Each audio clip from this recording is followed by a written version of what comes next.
overall, what do you think of the Ubisoft Forward? I think Stream. I think they did a pretty good job, honestly.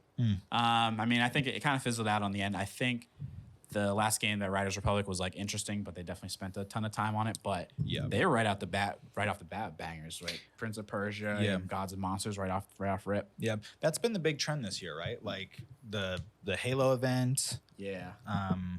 Was it Sony did it too? They had like an early one. I don't remember. The Sony one honestly was a bit. with a Crash. Oh yeah. Crash. Yeah. So I was glad they pretty much launched with Prince of Persia. Yeah, the end of it kind of lost me. I think it was like definitely front loaded. Yeah, for sure.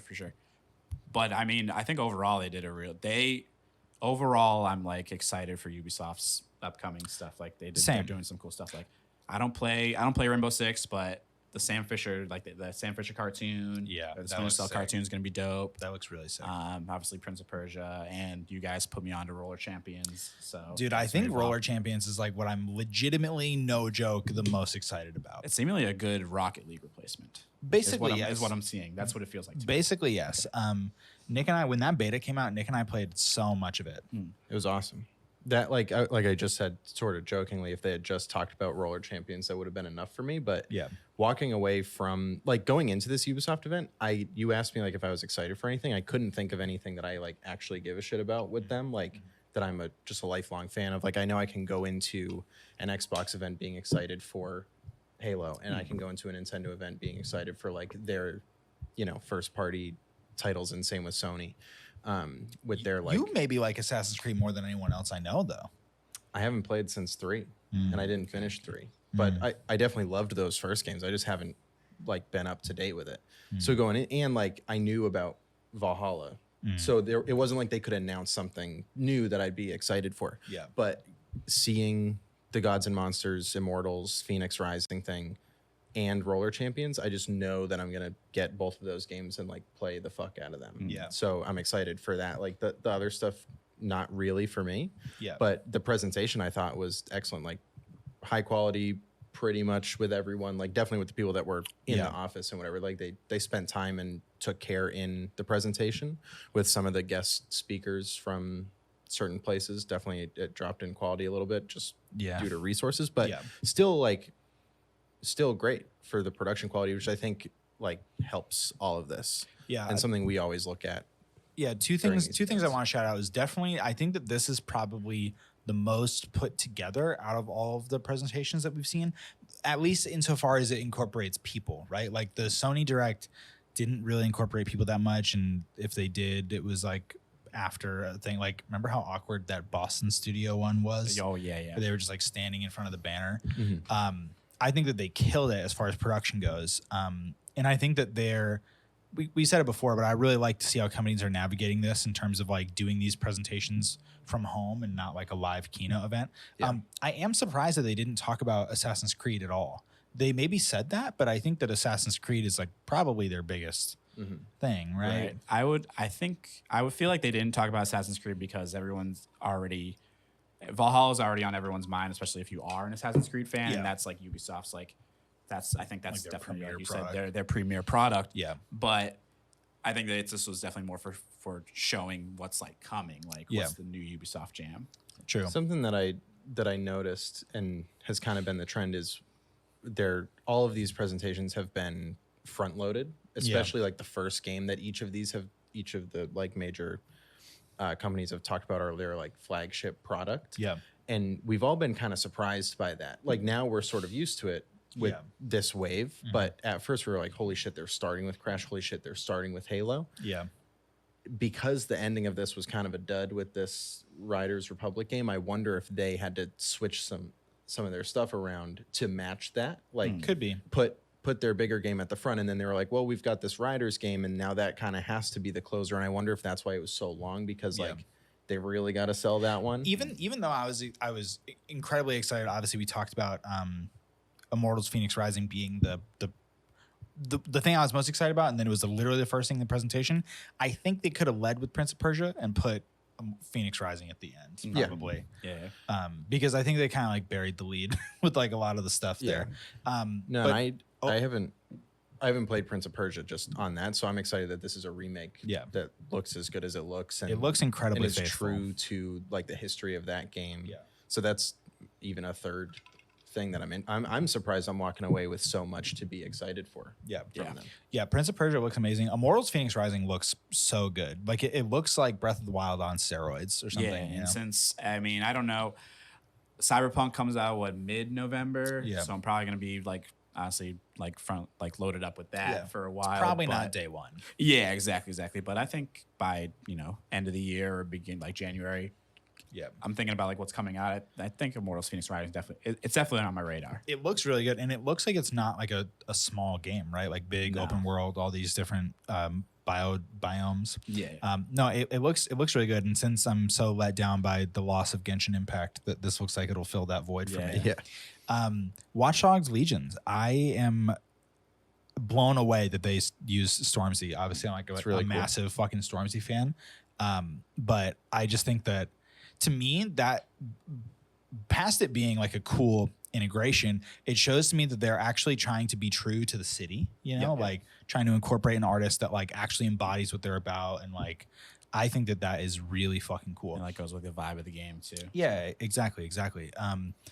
Like we talked about during the show, I've never played a Watch Dogs game, never been super interested in it. Wasn't even like entirely interested in Watch Dogs Legion, but I think that adding Stormzy plus all the different gameplay elements that they're showing, it looks cool. But once again, probably not a day one purchase. I think that the only game that I really want to play when it comes out is Prince of Persia. Yeah. Immortals Phoenix Rising really depends on where I am with Cyberpunk at that time. Right, of course. But yeah, I think that is sort of the curse of like Ubisoft in general is like, that their games are going to go on sale at some point. They have, at least for me, like not being a Ubisoft fan, I'm sure they're out. I'm sure those people are out there. Oh. But yeah, I usually will like wait on a Ubisoft game. I don't recall a time when I was like, oh, I need a Ubisoft game day one. Yeah. That being said, with this presentation, I also don't recall a time where I was this excited for Ubisoft releases. Yeah. Yeah, I think they did a really good job. And I think that, both of you said basically the same thing. I think they did a really good job of making you give a shit about Ubisoft games, which I don't think they've done like an awesome job before. And I think that, and to be fair, they did it without focusing on their big names like Far Cry and Assassin's Creed, which I think is really sick. Right. Kind of let down, there's no like Mario Rabbids Kingdom 2. Right. There's some stuff they could have talked about. Maybe Nintendo has ownership of that for a presentation. Yeah, true. You know what I also think of as well with all of these pressers is that maybe this is just a me thing. Maybe I also didn't give a shit about Ubisoft stuff because if it was during E3 and it was crammed in the middle of a bunch of stuff, I was already maybe worn out or just had my schedule ready for that day. And it could have been overshadowed by exactly. True. And you already have like your schedule out for the day when all these things are happening at once, whereas these things happen on individuals' days. Now I have time to consume, their pressers and their content. Well, so I was gonna ask, like, how do you guys feel about, we've done this thing like 4 times now, right? I think maybe more. How do you guys like all of this being spread out versus like one central thing? I think I enjoy it more because I then can consume I would have if this was during E3, I probably would have missed all of this. Yeah, and I would have missed these games that I would have been excited for.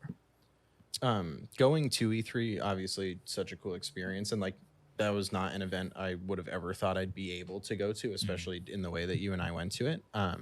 So like definitely cool to be around that environment, see all that shit firsthand. But I definitely love a few things about this. I love that everyone gets their own little spotlight. Yeah. Because it gives them just the shine that they deserve. Like if this stuff got overshadowed by like a fucking massive PS4 wall or whatever, I'd be bummed because like I just said, I'm surprised and happy that I get 3 games out of this. Yeah. More than I ever thought. And I love that I get all of these announcements spread out over time because it's like I have something to look forward to. It's like Christmas all the time. Yeah, instead of this one thing where I just have to learn about everything all at once, which is like definitely a cool way to do it or whatever, but it feels better to like now I know what Ubisoft's plan is. Yeah. So Yeah. I get their thing, and I get news this week, and then in a month or whatever, there's going to be another Nintendo Direct or something, and I just get to be excited about that in that time. Yeah. And it's also cool that you're not like blasted with all these dates at once where you're like, okay, Mario game comes out in November, but so does Cyberpunk and so does this, whatever game.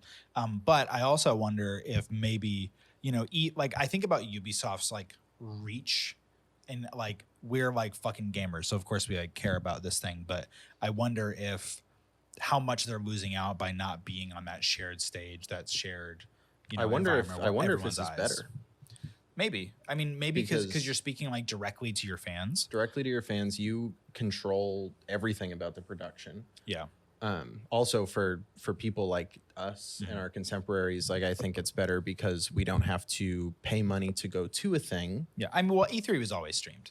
Like they would always have these events. But Right. that's my point is like, if when an E3 stream goes, maybe you get fucking 200,000 people watching it versus maybe like 50K just Yeah. for the Ubisoft thing. Yeah. Because I remember there was a couple years ago when we were living in Boston still, I just had the E3 presentation running on my phone like the whole day. And like you definitely get some like osmosis.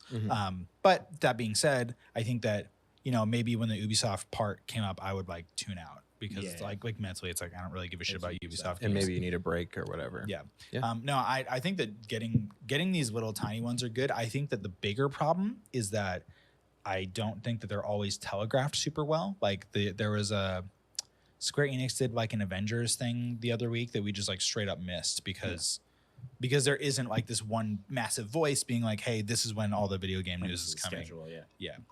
So I think that that's probably the biggest opportunity with them. But I really like the Ubisoft one, and I think a lot of companies can do this going forward because we got these new announcements, but then we also got a lot of stuff of like the internals of the company of like what's going on. Like when they earlier, obviously me with the steering wheel now I know about like The crew. the Crew 2 stuff, and I'm like, I wouldn't have known about that otherwise. And I don't think that stuff would have made it to the E3 stage. Yeah, no, definitely not. And I think it's cool that all these brands get their own like tone, Yeah. Like And I like that they were able to showcase all their different studios. Like right at the start of the presentation, they showed like all the different cities that they have studios and employees and creatives in. And we were surprised by that. But I think that shows like how far Ubisoft goes to be true to the stories they're trying to tell, like with Stormzy and London. And like they have the what city is it in India that's working on Prince of Persia? Pune. Yeah, Pune. And I know they've talked about, how historically accurate Assassin's Creed tries to be. And it's nice to see them showcase the work that they put in by having everyone from all those different studios around the world talk. Yeah. So it's great. I wonder if E3 can come back from this because you think all these companies, like the downside is you have to put maybe like a lot more pre-pro and like actual production in the videos. The upside is you don't have to spend money going to Los Angeles. You don't have to do all this shit. Sending like all your people out there too and everything. And you just control it when you do it this way. And you get to pick your own moment, right? Yeah. Like if we go on Twitter right now, I'm sure everybody's talking about the fucking Ubisoft presser versus everybody talking about Nintendo probably from E3 or whatever. Yeah, it's cool. I really like it, and I think that there's a lot to be excited for from this presentation. It's funny, we watched Nintendo stuff, we watched we watched Sony, we watched Xbox. This is the first like developer one that we've watched. Yeah. And I think that they did it better than like everybody else, honestly. The big boys. It was good. Yeah, I'm happy with it. I'm excited super gassed. for I think Roller also Champions. maybe they had to do it better than everyone else because honestly, even with Xbox having like maybe like weird audio and like shit like that, like it's not like I'm gonna be like, oh, I'm gonna skip out on the next Xbox announcement because of this. I'm probably not gonna watch it anyway. So no, that's true. But I think they did an excellent job just making you give a shit about Ubisoft games. Yeah. Everybody, if you want more coverage like this, you can go to youtube.com. Nope, you can't. We don't have a custom URL yet. Just look up the HQ Boys Gaming and you'll find us. Thank you so much to Espionage VR for sponsoring this episode. You can go to espionagevr.com. Use code HQ15 for 15% off your order. And as always, thank you to Elgato for giving us the stuff to make the content that we make. See you next time. Peace.